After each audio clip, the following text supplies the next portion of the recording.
मामा, मला आहे ना मोठेपणे राजकारणातच जायचंय. राजकारणात? हो. का म्हण रे?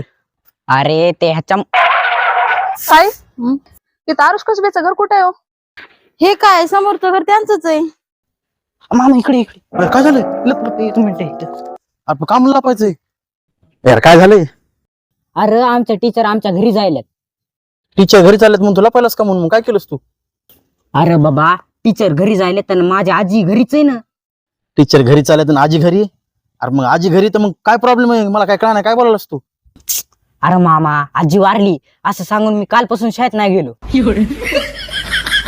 काय माणूस आहेस रे तू? हा, शाळेत नाही जाण्यासाठी तू आजी मारलीस? हायला कामाला आजकालच्या लेकराची रे बाबा. अरे मामा आज कधी कधी करावं लागतंय. तुला राग तर नाही ना आला? त्याच्यात काय राग मानायचाय? आम्ही बी हेच केलं लहानपणी. अरे मामा मला लई भीती वाटायली ना. आता मॅडम काय म्हणते ना उद्या. आता नको चिंता करू. चल मी मॅडमला समजून सांगतो. अरे मामा तू तर जाऊत नको. मी का नको जाऊ? मी काय केलंय? अरे बाबा माझा मामा मेलाय असं सांगून मी मागच्या महिन्यात 15 दिवस सुट्टीवर होतो. मंगल भावानया मंगल